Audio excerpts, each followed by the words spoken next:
Hey everybody, welcome back to Let's Play Ratchet Tools Destruction. I'm Nye. I'm Mako, and I believe we were either off. Were we off to the next planet, or were you going back to the Creely to try and get your hands on I want to see if I can get the saucy wrench? saucy wrench, but I think we're going to have to leave this planet and then come back. But I think what that's going to do, I think it's going to cause less guys to spawn, so it should be a little bit easier to get saucy wrench. The problem is, Ratchet Tools Destruction does not have any precision weapon. There's no sniper rifle in this game. There's no very easy, long-distance, don't do massive amounts of damage weapon in this game. So my choices are to run in with a wrench and hope I hit it before they do, or to try to lure them away. Or I think I'm going to try to go in with the bees and see if I can make that work. Whoop, and I fell off. Let's let Ratchet drown for a second. It wouldn't be a Ratchet Clank episode if I didn't somehow drown myself. Mm-hmm. See, we're talking about Xenogears last episode. Right. I have this thing where I will play through a game, and there is about an even 50-50 chance that when I hit the 2/3 mark, I will suffer some sort of catastrophic failure. Hard drive will blow out, computer will melt, memory card will become corrupt. You name it, it's probably happened to me at some point. And it is for this reason that I have never finished Xenogears, like the original PlayStation 1 Xenogears. Twice now, I have played through to... Oh, shoot, names aren't going to mean much, and I can't remember the exact title of the place. I've played through to about the 40 hour mark, which is, right on somewhere between the last disc to just before that, and something will happen. At this point, I could continue on, but I'm kind of afraid of what'll happen if I try. I gotcha. I mean, I'm trying to think on it without actually looking at my stack of games. I have like a shelving thing behind me that has all my games on it. I mean, there are definitely games I've completely 100% given up on. I can name such games as A Boy and His Blob on the Wii. Mm-hmm. That only... I hate to say it, but that game only lasted me... Oh, what? 2 hours before I gave up on it? Maybe a little bit earlier? Because... I remember the reason I bought it is I remember the original, the one on the NES, and that game was 12 types of fantastic. Bees are done. Yay! So I mean that game was 12 types of fantastic. I just never beat it because I was too young to really understand what you had to do on a game that convoluted. So I loved A Boy and His Blob. So I picked up the one on the Wii, going. This is going to be a nostalgia trip. I bet you it's the same thing with updated graphics, and no, not at all. But so I know there's games like that I have. I'm sure there's stuff like Death Smiles that I picked up because I really enjoy bullet hell games, even though I'm fairly terrible at them. I'm sure I've only played Death Smiles a handful of times, but I decided, hey, why not? Let me pick it up. There's stuff like that. I forget if I told you the story of why I never finished, or why I quit Skyrim. Skyrim specifically, I don't think so. So on Skyrim, this might surprise some people, but I spent a great deal of time on Elder Scrolls Oblivion, and that's not what's going to surprise people. What may surprise people, especially with the sheer level of, joy that the game brings to people, Skyrim got roughly 50 hours out of me. Now, that may be surprising to people, especially given my want for completion. Yeah, I see it. I'm just gonna go smack it real quick. No! I got it first. Ha! Now, that may surprise people. Number one, because you can't really do much of anything in Skyrim in 50 hours. Like, you can't get a particularly large amount of completion out of it in that short of time. And people, I'm assuming, are getting to know me as someone who goes for completion whenever possible. So, number one, me and Skyrim had this love-hate relationship because I don't like how Skyrim does things, basically. I go back to Oblivion all the time as my go-to Elder Scrolls of abasing for a couple of reasons. Number one, I think that Skyrim was dumbed down significantly, not in a bad way. But I think that Skyrim did exactly what it needed to ensure that people could play it and enjoy it. So I don't think, so things like taking out stats and everything in Skyrim, I hold no ill will toward the developers for that, because I think it was a pretty good way to expand the audience of Skyrim and also go in some very unique directions, make it so you could pick up any weapon you wanted, things like that. I just prefer the fact that Oblivion actually has things like stats, and that you have to actually kind of think about what you're doing. You can't just, again, pick up any weapon you want and go. The other thing I like about Oblivion that I think Skyrim just had a major failure on is that Skyrim seems to be about the history of who and what you are. And when I say history, what I mean is that in Skyrim, if you go to my favorite guild, if you go to the Black Hand, which, that's my favorite guild in the game. I love the Black Hand. They're such a cool set of guys. They have such a great background. They have such a great niche in the game.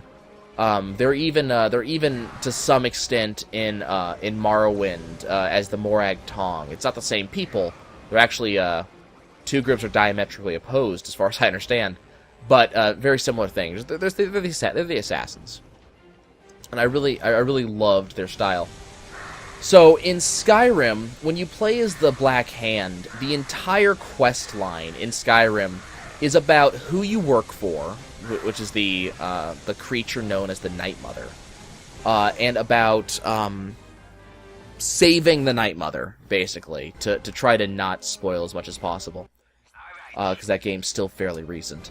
But you're trying to save the Night Mother, and you're working with her, caretaker. That's about it. The thing is, in the game where you're playing as an assassin, you have this really weird lack of assassinating people. It's kind of odd. You're an assassin. The Black Hand are contract assassins. They go out to kill people. They are contracted to go and erase someone. And you only do it like 3 times in Skyrim, from what I recall. Now, there's a fair amount of fighting, but you don't go killing people. There are a couple of really awesome assassinations that you do, and one in particular towards the end of the quest line, which is, I will say, it's about 7 different types of excellent. I mean, it was a really cool quest line. But there's just not much assassinations in the Assassinations Guild. When you go play as the Thief in the Thieves Guild, there's a surprising lack of stealing things. You do steal occasionally. There's a couple of times where it happens. And there's especially, there's one really good section where you steal. But there's just a surprising lack of let's go steal shit. It's more about you work for Nocturnal, and this is what she stands for, and this is us trying to help the Daedric Prince Nocturnal get her revenge on yada yada yada. That's it. I mean, you don't steal as much as you adventure, and that's a really, it's not bad per se, but it's not what I'm looking for when I decide to become a thief in an RPG. I want to steal something. That's kind of the point. If I choose to become an assassin, I expect to kill someone. And then if you go back to Oblivion, during the, and I will spoil Oblivion because the game is freaking 8 years old. In Oblivion, as the Black Hand, every mission, like bar none, as far as I can recall, there may be 1 or 2 that violate this rule, but just about every mission is you go and you assassinate someone. Did I just screw this up? Please tell me I just screwed this up, didn't I? Please tell me it's still there, or do I have to restart this entire section? Every mission in Oblivion for the Black Hand, you go and assassinate someone, and typically in a very cool way. Now, when I say cool, I don't mean I went and stabbed someone, I did a triple backflip off, like, something or other to... Yeah, damn it. you don't just go and stab someone. The first mission of so first of all, just to get into the Assassin's Guild in both games, so I gotta leave the planet and come back. I'm kind of upset. Do we lose you? Because you've been very quiet. I A, don't want to interrupt, and B, I have nothing to add. Okay. In Skyrim, when you join the Black Hand, you find some kid who's performing the ritual to get the Black Hand, and then you go perform the assassination for him. In Oblivion, you go and cold-blooded murder someone, and the Black Hand says, "You're one of us, come join us." Bit of a difference. In Skyrim, you're faking being one of them. In Oblivion, you proved you already belonged. And then in the first mission, I can't remember the first mission for Skyrim, because I don't remember much of the actual Skyrim gameplay. But in the first mission of Oblivion, your first mission is to go kill this old Nord, and you're allowed to just go and stab him. You just have to keep in mind that he has a bodyguard. But if you go for the alternate gameplay route, you sneak into his house, using your stealth, which you have because you're an assassin. You sneak into his house, you go into the rafters above him, and untie this ancient moose head that he killed, and let the trophy fall and impale him. Little bit different. And my favorite mission in Oblivion, as an assassin, you go into this house, and 5 people are in the house, and they've all been told that there is a major treasure in there that no one gets to leave until they find it. You remember this one? Yes. You're told that, of course, you're an assassin, you're supposed to kill everybody, but there's a bonus. If you're able to kill them without anybody else knowing you're doing it, you get a bigger bonus. And the thing about this mission is that every single member of the household has a reason to hate someone else. For example, there's a Nord who, if I remember correctly, I think his daughter was killed by Dark Elves or something, and so he has a racial hatred of Dark Elves, where there just so happens to be a Dark Elf in the house. So you can talk the Nord into killing the Dark Elf.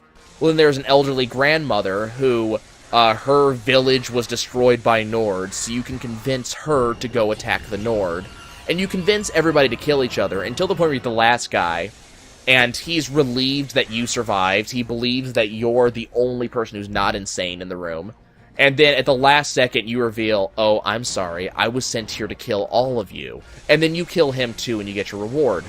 It had just such a delicious, like, Clue reference. It had just this wonderful feel to it, full of just mystery and full of background, and you really felt awesome if you were able to pull it off, especially the first time if you didn't know what you were doing, and you got everybody to kill each other without you lifting a finger. So great stuff.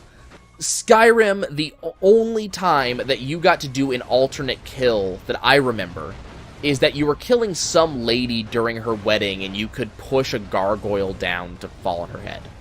And that was it.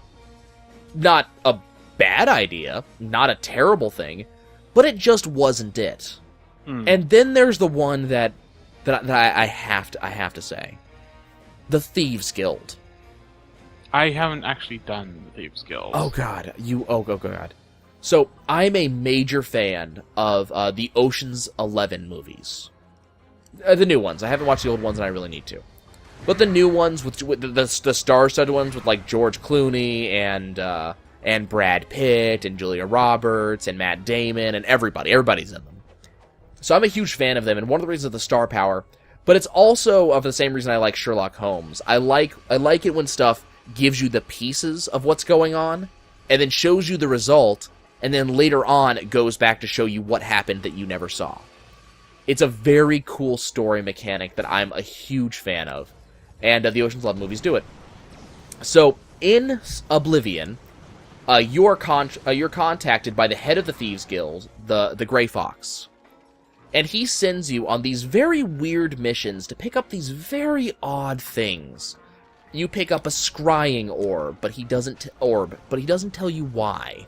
You pick up a arrowhead shaped like a key, but that's it. He doesn't tell you what it does. He just says go get it, and if you ask, he doesn't tell you.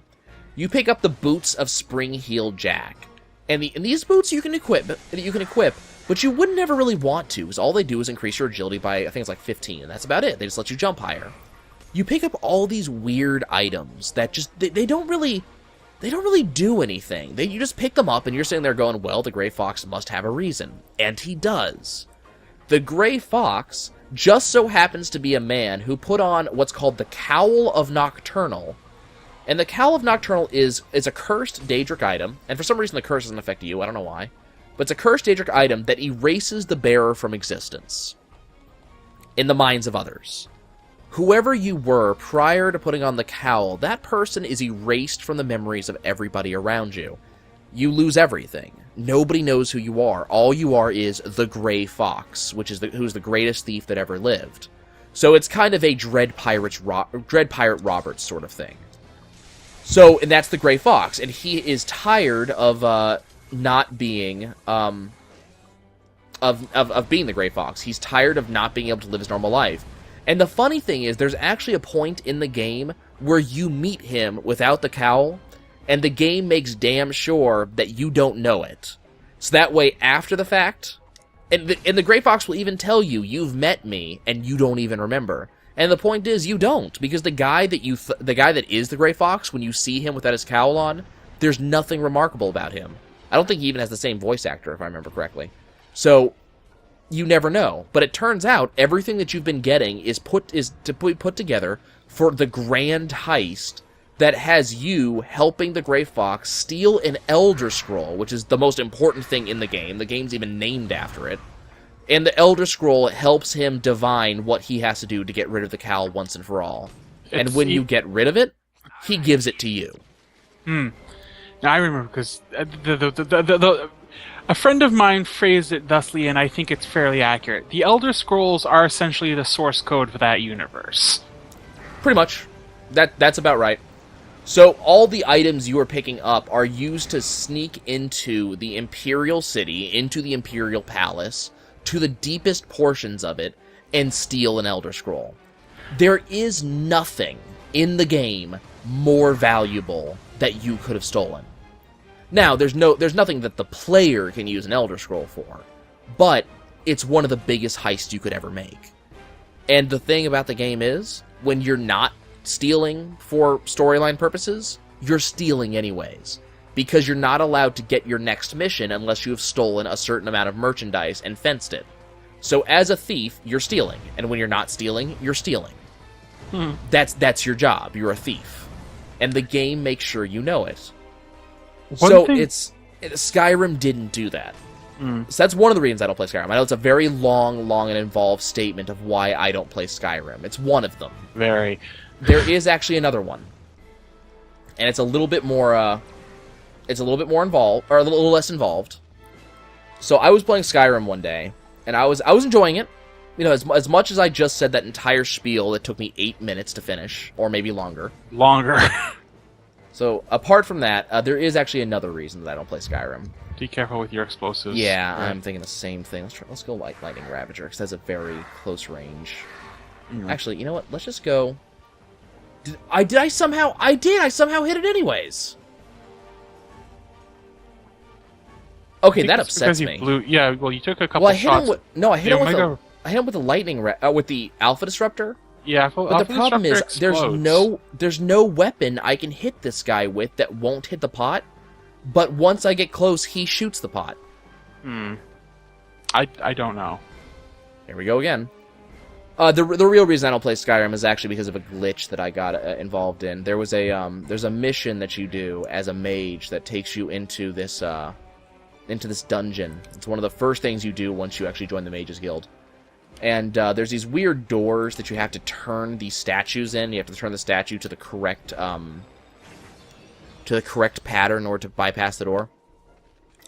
So I did one of these doors, and I did it correctly, and I know I did it correctly.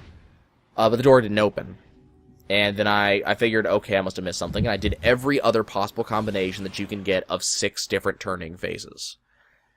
If you know math, that's a lot of possible combinations, but I did every single one. It took me 2 hours. No door open. I went back and searched the entirety of the dungeon in case I'd missed a switch that I needed to switch to open the door. No door. So eventually, I talked to Trance and asked him, did he know what's going on here? And he goes, oh yeah, it's a glitch. Here, let me fix it for you. Took my file, fixed it in 2 seconds, gave it back, and thus door was open. And I took one look at the game, and I went, I just spent 2 hours trying to fix this glitch. I don't feel like playing anymore. Turned it off and haven't touched it since. Ugh. That's why I don't play Skyrim anymore. Not because it does things differently and I don't like it, but just because of a glitch that took me 2 hours to try to fix. Which, honestly, because I was on the PC, I should have just consoled it, but I decided, no, that would not be okay. I must have screwed something up. Yeah. So you can give me something up. I may be giving up this quest in a few minutes. So I was thinking there is one thing that about I like the Elder Scrolls and games in general just because I like, the sprawling, wander around, do whatever you like. Yep. There is one thing I always loved about they've never been sort of all that picky with their continuity. Let's be honest here. I mean, they are and they aren't. They try. But the one thing I always liked was their solution to Morrowind. When you say solution, because I think it was either Morrowind or Daggerfall before it, there was multiple possible ways the game could end. Yeah. When they came around to trying to work out where they would carry on from for the next game, they decided the following. All of them. That is what the Warp in the West is. Every possible ending occurred simultaneously. Oh, whoops, somehow I died. I don't know how that happened. And for some strange reason, that whole thing just tickles my fancy. See, I guess I never got that far into the game. Well, not that far, but that deep into the game. So I don't think I ever figured out what the Warp in the West was in the first place. I don't think I know I've heard that phrase before. It's not a big, it's not a thing that just that it really matters. It's a point they make, and I find it amusing. I mean, I know I've heard the phrase before, but I don't think I've ever figured out what it actually meant. From everything I've been given to understand, it's basically their way of explaining away the multiple potential endings of the previous game. I don't think I ever actually finished Morrowind. I know very few people who have. I think I know why, too. Anyway. I was tickled pink by the alternate style of winning, because I had accidentally gone and killed one of the main characters in the storyline. I think I was doing a Morag Tong quest, and I think you had to kill a main character or something like that. So, and then I got that phrase, "The threads of fate have been unraveled." And I didn't know what the hell I had done. And then I think I talked to a friend, and he said, "Oh man, you just locked yourself out of the main story." And I'm like, "What?" So I went to online trying to figure out what the hell I had just done and learned what I did, and then also there was the back way to fix things.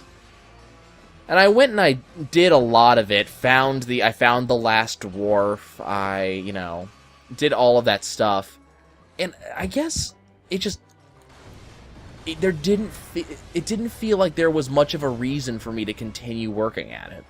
And then I went and I did the entire Bloodmoon, whatever the werewolf one is. I did the entire werewolf storyline. Was pretty interested. I was pretty interested in that storyline. And then that was it. Like I guess I got tired of the story and went and did something else. Fair enough.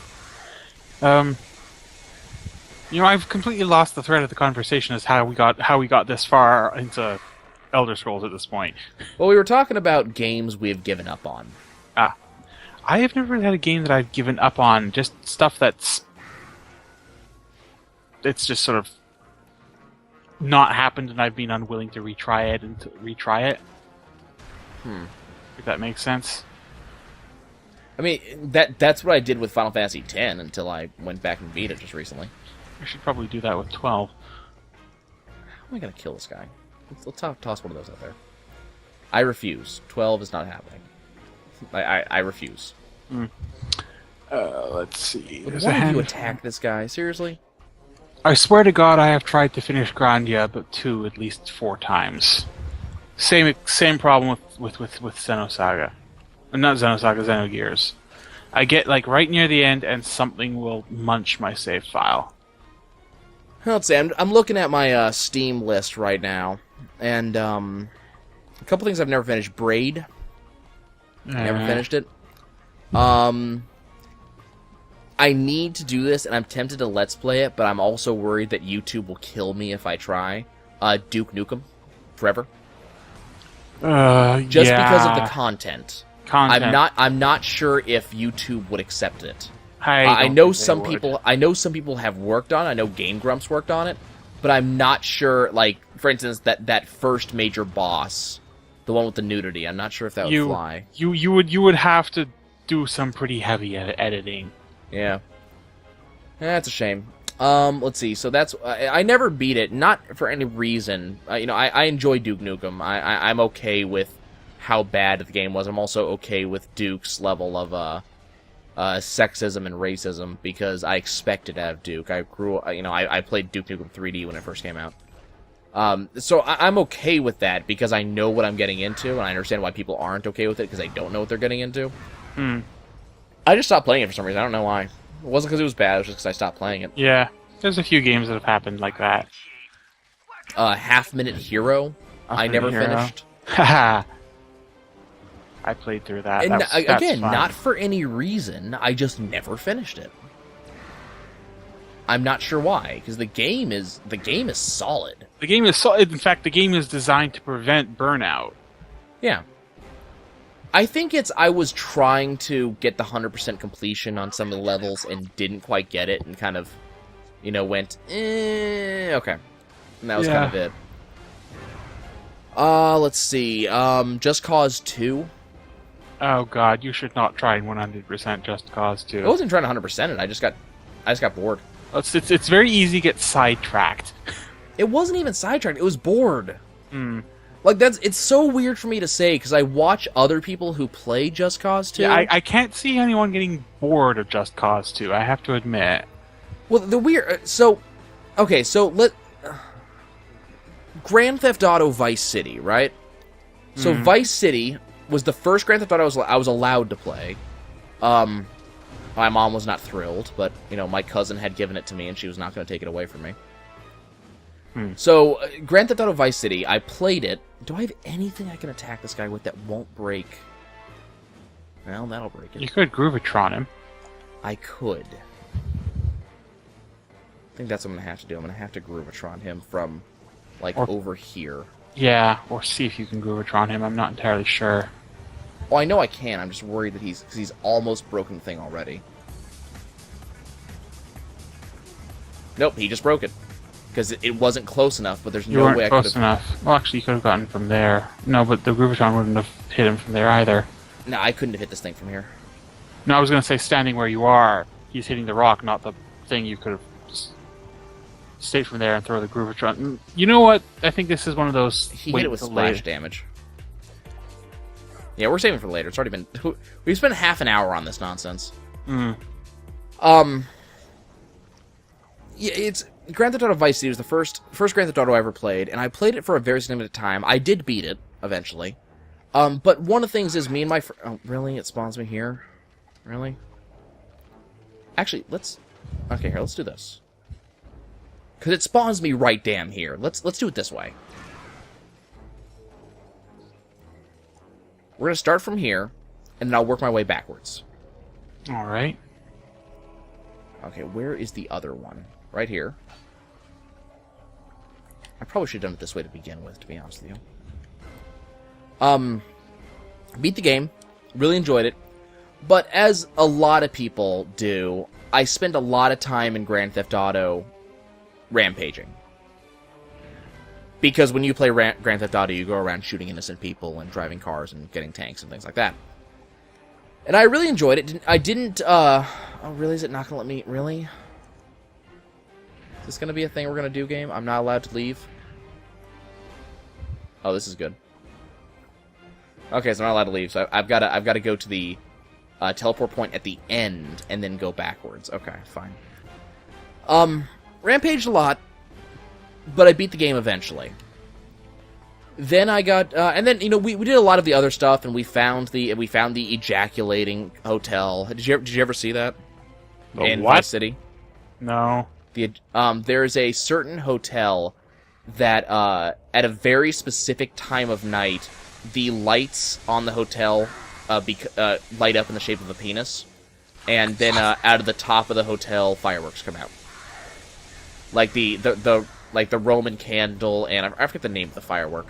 But the fireworks, like the fountain style, like all of the stuff coming out of one specific spot. I'm sure you can visualize what I'm talking about.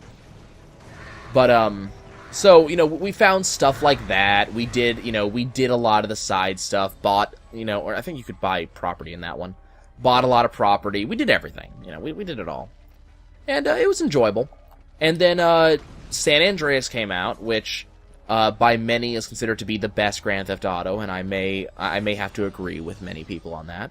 I'm not sure. I'm not sure if I agree 100% on that. But, we did that one, and that was very enjoyable. San Andreas is probably one of my favorites. We beat the crap out of everything. We did everything. Did most of the side missions. Didn't do all of them, because that game has just so much content. But, we got all the way till we could legitimately get the Harrier, and anybody who's played Grand Theft Auto San Andreas knows that's a very deep way in. And that was that. And then we played Grand Theft Auto 4, and that's where I started getting bored. Because Grand Theft Auto is when America was going grimdark for a while. Mm. Like, do you remember when games were doing that for a while? They went to stupid grimdark. Yep. So Grand Theft Auto 4 was one of the games that suffered from that. And I think one of the major problems I had with Grand Theft Auto 4 was that in Vice City, you started out as whatever his name is. I can't even remember the main protagonist's name. But he started out as just some mafia thug and eventually became the head of everything. He owned the city. Gimme. So you go. There we go. So you need to start... Guys, you should probably start at the end, I think, and then work your way forward after killing everything. Anyways... yay! 32 minutes in, we can finally go to another goddamn planet. Yay! There's gonna be people who are gonna be pissed that I left it this long. I'm hoping the commentary is enough to cover it. So you start as the mafia thug and eventually become basically the Don. You know everything. In San Andreas, CJ starts as just nothing. He's a gangster maybe, and that's about it. He doesn't even want to be really. He gradually works his way up, and eventually he owns basically all the city. He becomes kind of the biggest guy. You own, everything. So and that's CJ. Grand Theft Auto 4, for all intents and purposes, I never got around to finishing the game. I gave up on it because, as I said, I got bored. But basically, Nico starts out as a Russian immigrant who happens to have ties to the mafia, and for all intents and purposes, as far as I was ever able to tell, Nico ends as a Russian immigrant who has ties to the mafia. Right. And that's it. He never gets anywhere. He never does anything. He's just Nico Bellic, Russian immigrant, and that's it. He never goes anyplace. It was right around that point where I think the Saints Row games sort of overtook in terms of fun. Well, I don't know if I'd say that, because then Grand Theft Auto 5 came out. I have never had the opportunity to try 5. I would greatly recommend doing so, because Grand Theft Auto 5, and I say this is probably the biggest amount of praise I can give Grand Theft Auto 5 as that type of free-roam third-person shooter. I don't think there was a single time in Grand Theft Auto 5... I haven't quite finished it yet. I'm on the very last mission, I think, so I haven't quite finished it yet. I stopped for just no particular reason. But I don't think there's a single time in Grand Theft Auto 5 that I ever felt the want or the need to go on a rampage. And that's it. And I know that doesn't sound like a big deal, but you gotta remember that in Grand Theft Auto 4, I wanted to do almost nothing but go on a rampage. I just wanted to go kill people. I wasn't really interested in actually playing the game. Grand Theft Auto 5, I played the entire game, did not once feel like doing that. Which may explain why I didn't really feel like playing through the multiplayer.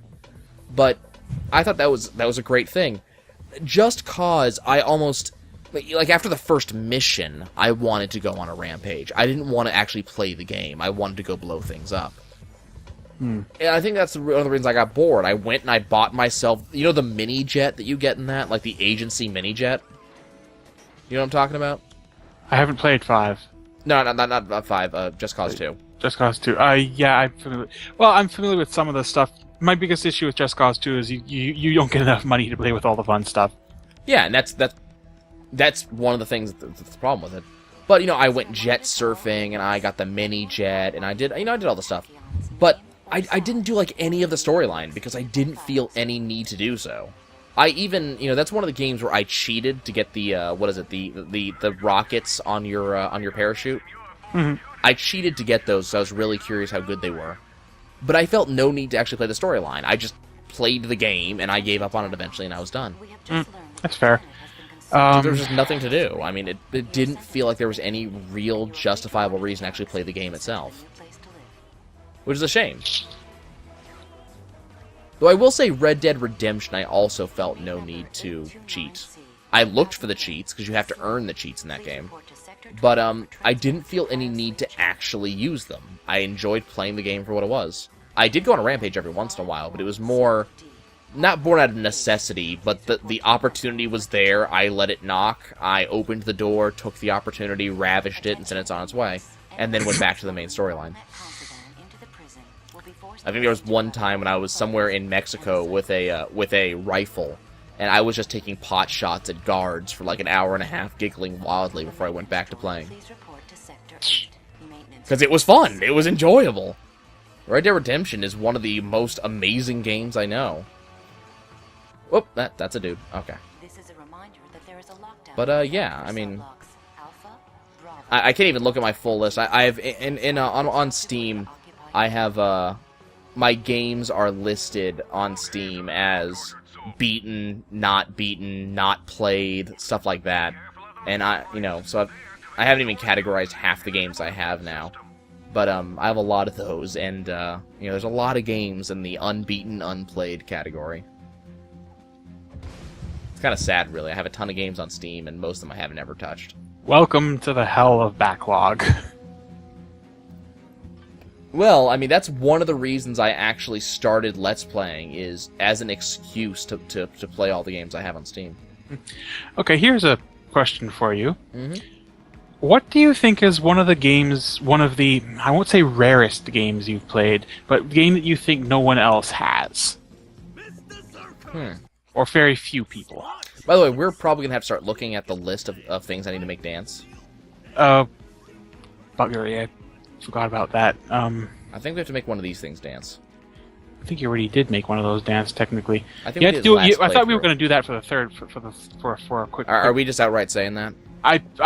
It would be infinitely simpler, I think, but... Because Okay, then we'll you don't wait have to for keep running for the Groovatron. Running for more Groovatrons. Okay, we'll wait through playthrough 3. I'll just have to go get the Golden Groovatron, which I'm working on. A game that I've played that I think very few other people have played. Well, Revelations Demon Slayer. Yeah. That's going to be probably pretty high up there. I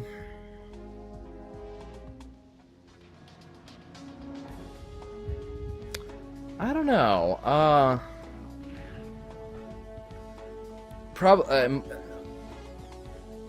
I mean, I can think of a couple of games that probably didn't get a lot of press. I mean, ignoring indie games, I'll sit and I'll think of games that probably would have gotten a fair amount of press. Stuff like, and I'm going to break that rule immediately as I say this. Stuff like Final Fantasy Crystal Chronicles, My Life as a Dark Lord, or My Life as a King, I don't think got a particularly large amount of press, and I can kind of understand why, but the games were still pretty good. I've played those. I didn't beat My Life as a King, but I got very deep into it. I really loved the game. I thought it was a really cool concept. And I know that other games have done similar, actually, so... and My Life was a... Oh, come on. My Life as a Dark Lord was actually really cool, too. It was too much of a puzzle for me. I actually gave up because I was tired of puzzling it out. Let me think. What... Attention all inmates. What would I think would fall under that category? Additionally, pardons will no longer be See, offered. that's the thing. In a lot of ways, when it doesn't come to indie games, a lot of the main games I play really are follow the crowd things. I have a bad tendency to wait until I hear stuff about games, and that's how I pick the games that I actually play. So, is it weird that I don't remember doing any of these puzzles in the first playthrough? I remember this one. I don't. I don't know why. Is that a bad thing? Should I feel weird about being this, I guess, senile? Weird, no, but I would be kind of worried about your memory state. That's the weird thing. I remember stuff very well most of the time, but like this puzzle and the last one, I was sitting there going, did I ever solve this before? I was say, considering that the vast majority of these puzzles are mandatory. I mean, Evolution probably is one of the ones that I don't think a lot of people ever played. I think it just got passed up. I may be wrong about that, but that it seems like, from what I've seen from a lot of things, it seems like that game was completely given a pass by the majority of the gaming public. Chibi Robo on the GameCube. I'm familiar with that one. That was also quite a good one. Electroplankton on the DS. Oh god, I hear about that one, but I've never actually tried that one. Electroplankton was one of the first games ever that I was really interested in that was not going to get a really localized release. If I remember correctly, Nintendo made a big deal out of saying that like no GameStop would have it, and GameStop was at the time it was my gaming place of choice. It was the place that I had to go get games. And I remember telling my mom that I really wanted this game. I needed her help ordering it. And it was a really big deal for me, especially because she said she wasn't going to do it, and I was really upset. And then eventually she got it, and the game, there was nothing. It wasn't as much a game as it was basically a soundboard that you could play with. That is what I've heard. Yeah, it was goofy. It had a voice modulator on it. It has... It's like, it's little soundboard stuff, and you can make interesting tunes and songs by messing with a visual setting. There actually have been a fair amount of things that have come up, that have worked on a similar idea, and there was this one, I remember seeing it a couple of months back. It was this table it was an installation, basically, a table, and the thing about it is you would put down these bricks, these blocks on this lighted table, and depending on where the blocks were from the center and in what direction you tilted them, they would change the sound the table would do, and it was kind of like, it was kind of, half mixtape sort of thing. And a very, very interesting concept, and I was very, very interested in it. Unfortunately, it's the type of thing that, would never come to the States, basically. It was I want to say it was a Swedish thing. I'd be lying if I said I could remember the name of what this thing is. But, so it was very interesting. I remember messing with the voice modulator a lot. I still have it. That probably would be one of them. There were a ton of just, my parents didn't want to spend a lot of money on games. They didn't believe in games, as most parents didn't. So, they would get me the weird offbeat stuff a lot because they didn't believe in the real, in real games. So, so they got me Revelations Demon Slayer, instead of getting me the next Pokemon game. Which, it's hard to forgive them for that. But, let me think, what else? Because, there are a couple of games that I know that I would play that I would say are kind of offbeat, but I know everybody played them anyways. Like, Pokemon Snap wasn't huge until later. In my what's the word I want to use here? In my, headcanon, I never saw a lot of people playing it until, a decent time ago when all of a sudden it became, how did I screw this up? I'm not sure. Oh, I see what I was supposed to do here, okay. I don't remember seeing a lot of people playing it until fairly recently when, it kind of got brought up that the Wii U would be amazing for a Pokemon Snap reboot. Probably... You know what? I got one. Pokemon the card game on the DS. Or, not on the DS, on the Game Boy. The Game Boy Color? Yeah. I've heard of that one, but I've never played it. if I remember correctly, just like Pokemon Yellow, the battery that I had for it went bad after a while, so I never ended up beating it because the battery went bad. But it was interesting. It was the actual card game, and it was a little bit weird, a little bit janky. But you could actually play through. You could build a deck. It had all the rules built in. It had cards you could unlock and stuff like that. It was interesting. There was a game. I can't even remember the name of this game at this point. It was a robot fighting game on the Game Boy Color, maybe. And it was a standard like Street Fighter style brawler, but when you won, you could upgrade your robot a little bit, and you had to go around a city, beating up everybody for something or other. I don't even remember the reason why. There was that. There was also on the Game Boy. There was this weird.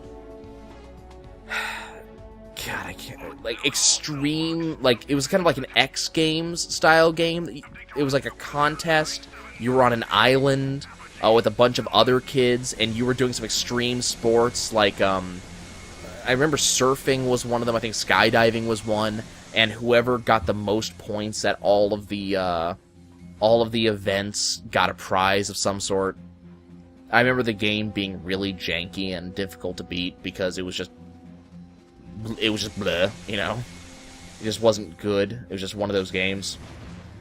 I ended up getting a lot of those games, especially on the Game Boy. I mean, at the time when it came out, I would have said Kingdom Hearts. Because at the time of release, it wasn't huge from what I recall, at least in my area. See, that's the other thing. Where I used to live, there weren't a bunch of kids. We were living in, this kind of decent, upper middle class neighborhood, and there wasn't a ton of kids. There were like 4 kids my age that I can remember at the time. So the other thing, it's one of those, when I'm saying the thing that I don't think a lot of other people played, I'm saying that because I don't remember other kids playing them at the time. But there's no, don't want to do, oh, damn it. I don't remember, I just don't remember other kids playing them at the time. So I don't know if that's indicative of there were no other kids playing them, or I just don't remember other kids playing them,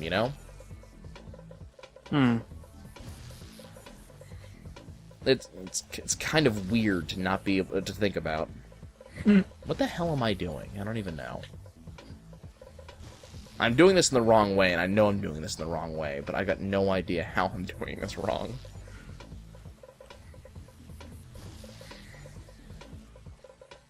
Nope, I done screwed up, I think. I'm trying to remember how you solved this one. I did this all of these on the first or second try the first time, and now I'm just screwing it up because I'm focusing more on talking.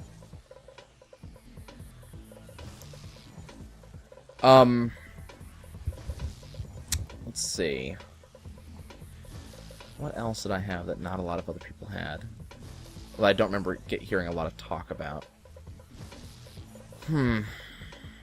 A lot of Dreamcast games, I'm assuming. Toy Commander. Trick Style, which is a weird hoverboarding game on the Dreamcast. No, not familiar with that one. It was not that good, to be honest with you. Also, by the way, money. Where is it? Where is it? Yes. Rhino forever. Oh, I still have 4 million. Can I buy something else? Plasma Stalker, sure. Rhino, where have you been all my life? 900 ammo. Yeah, this thing has so much ammo now. This thing's actually kind of ridiculous now. It's reached a level of stupid, unsurpassed by most other weapons. Running through my mental list here. Iggy's Wrecking Balls on the N64. I was gonna say, oh god, I think I remember hearing about that one. It was a side-scrolling racing game where you played literally as this bouncing ball, and as you played through, you could extend this arm that you would use to swing yourself around. Typically there would be races, and you'd use the arms to swing yourself onto other levels, past obstacles, things like that. You could also use, you could also do, like, this, like, Mario Kart battle-style stuff, that you would, have these arenas, and you'd pick up boxes to get weapons and fire from each other. The game was... There she goes. The game was pretty bad. But I remember the thing I loved the most is there were multiple skins, there were multiple characters. They didn't really do anything, if I remember correctly, but there was multiple skins. And one of them was a sun. And I remember what I used to do. This would piss off my friend, not for any reason, just because it pissed him off, like he got annoyed by it. There was this one level that it's very hard to picture mentally, but think of two X's floating in space, right? Just up ramp, down ramp. So, and they're parallel to each other. And then on either side, connecting the X's, are a series of C shapes. So the X's are vertical, the C shapes are horizontal, and they're stacked on top of each other with a little bit of space in between. And that was this arena. And so you'd start at the bottom level, and you'd climb up, so that way you could get to the top of the down ramp, and then from the top, you'd slide down the down ramp onto the bottom C on the opposite side. And so it was this big, kind of oval-shaped arena where you would do everything you could to get away from your opponents, basically. And what I used to do, there was a boost ramp that you could get on the down ramp, I believe. And so as the sun, I would boost off this boost ramp, and if you jumped just right, you could jump from one end of the arena to the other. And so as the sun, I would make some stupid comment about being the rising and setting sun as I jumped from one side of the arena to another, usually getting away from my friend who was going to fire something at me. And this used to piss him off to no end. Not for any reason, it just pissed him off. So, there was that. Buck Bumble. That was what my friend had that I didn't, but I remember playing it a lot. Just this really terrible, third-person, you are a bee in a big open level, Mario and, what's it, Mario style, Banjo-Kazooie style. You had a gun, if I remember correctly. Yep, I remember that one. I haven't played it, but I remember hearing about it. It was pretty bad, from what I recall. I remember I played Gex the Gecko and didn't really enjoy it that much. First one was never all that great. I liked the third one. Let's see. Probably the old Armored Cores. The old ones, like Armored Core 2. I remember the time I learned that in Armored Core 2, the best way to play the game was to lose like 8 times, so the game gave you the best stuff in the pity mode. I remember reading about that, and I just had to go do it, and then I ran around with I always loved the blade weapons, and one of the pity mode items was a really super powerful blade weapon, so I ran around with that a lot. But I don't think Armored, like back at that time, Armored Core was this huge game. See, that's the thing. Part of it is not having a lot of people back then. The other thing is I'm comparing it mentally to what games are now. And back then they were never that big. Games were something that only nerds had. If you were popular, you didn't need games. You had stuff. So I think that partly clouds my memory a little bit. And the other thing is, I've always been a huge gamer. So I've played hundreds and hundreds of games without probably maybe even 1,000, 2,000 games, without being overly. I don't think you have to go down there because you already got the gold bolt. Is it not going to let me go? It's not going to let me go this time? Oh, it's not. Apparently, it's not going to let me make that jump this time. I was trying to go over there because I wanted the Raritanium. I mean, I got the gold bolt, but it's a Raritanium mine over there. Right. Whoop. Oh, okay. Apparently, I'm just gonna fall off that. Spawn die. I'm mentally working my way up the list of systems that I had. Do I have to fight this again? No? Okay. I'm just working my way up the list of just old systems that I've had that what would people have had, and what were the random games I had. One of them, what is it called? It wasn't Lost in Blue that I had. It was a game like that, I think. Survival Kids. Survival Kids is Lost in Blue. That is? Oh, it's the same thing? It's the same series, but they changed the name for some reason. Okay. I figured something like that. But I had Survival Kids in the Game Boy Color. Snowboard Kids, the original. I'm gonna try this one more time. Because I remember we made the jump the first time. Nope, it's not happening. Okay. I'm not gonna be allowed to do that nonsense again. Snowboard Kids 1... and Snowboard Kids 2. Snowboard Kids was awesome back in the day. The new one on the DS sucked. Yeah, I remember hearing about that. I played the second one. Especially when you beat everything and you had like the fan board and the rocket board. Mm. And the games were pretty hard. Like the boss fights were ridiculous.